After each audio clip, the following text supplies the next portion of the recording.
3W Boboko ya Boka. Boboko ya Boka 3W.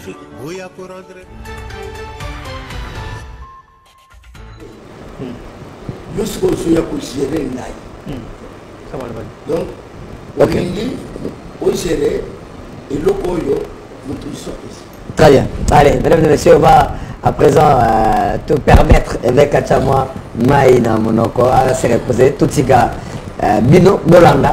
Ce qui a été l'une des dernières rencontres à Renaissance, c'était face à la formation des Dragons. Score de la partie 3-2. Et on reviendra pour continuer ce débat avec l'évêque Pascal Moukouna. Pour dire la marque, à la 38e minute, par Ndama, d'un coup franc splendide qui va nettoyer la lucarne.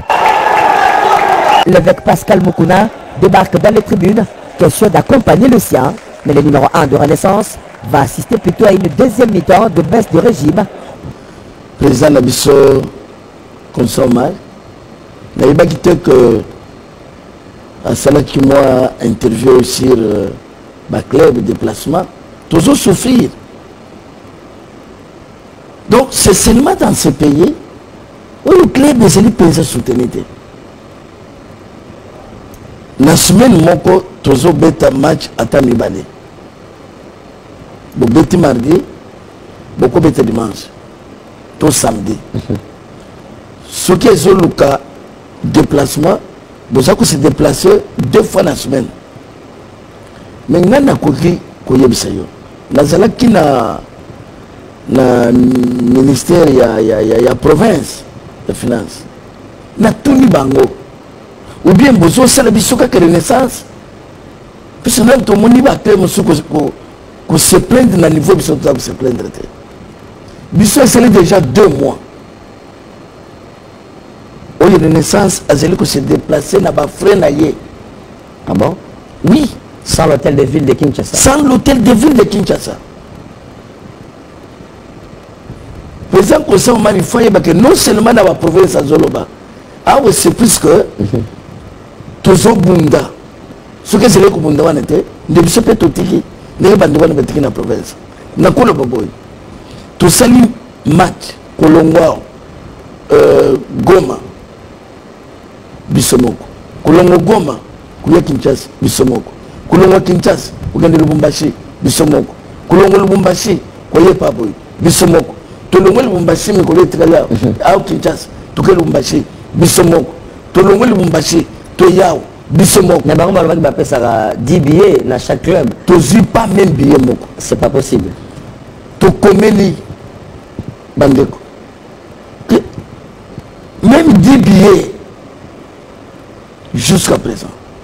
Non, on a été dérangé par les élections, papa. L'habitude, vous allez déranger par les élections. Le gouverneur. Est-ce que organisation, il y a administration. Qu'est-ce que ça a à voir avec l'élection? Qu'est-ce que ça a à voir avec l'élection? Bon. Ok. Donc il faut que même souci. Même souci.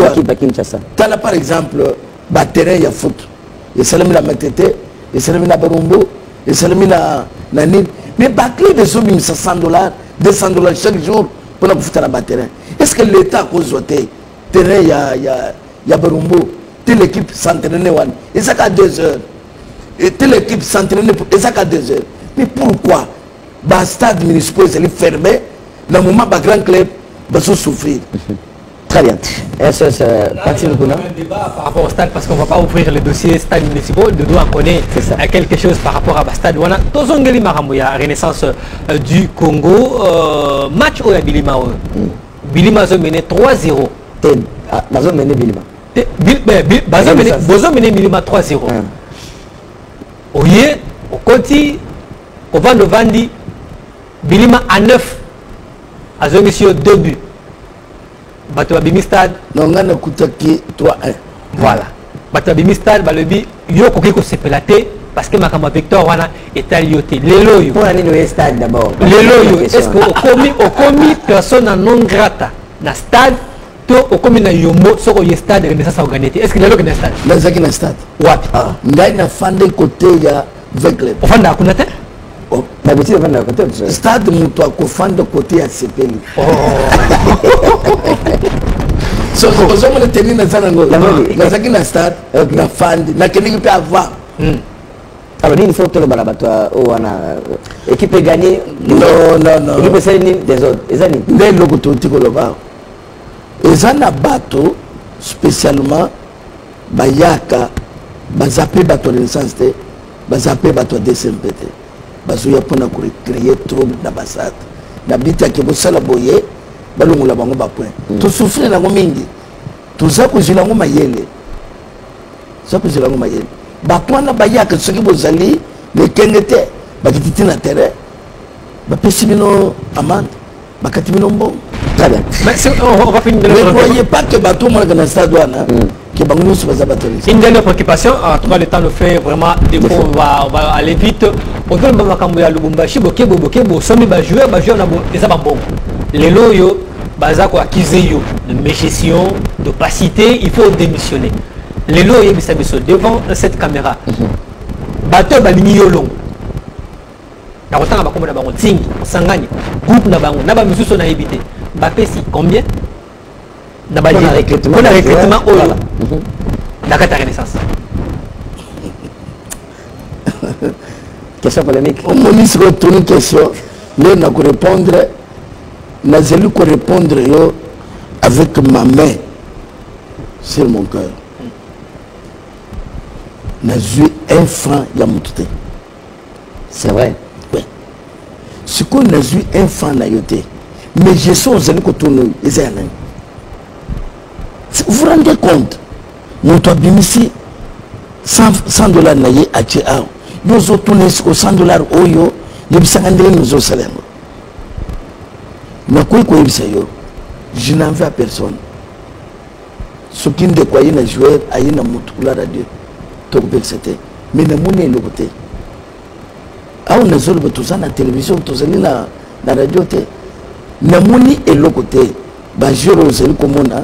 To Bundi, malgré tout ça, qui est recrutement, il y a le bosso. To Bundi, tu as encore 20 joueurs. Et ça, papa, ce qu'on ligne le côté, où ça la côté. Donc, Batouana, c'est mon que mouvement mon intoxication. Mais ça n'est le côté, mais pas comme ça, Bateka, ça soufflé. Même vous les journalistes ici, vous avez que le bazar soufflé, Bateka et tout ça.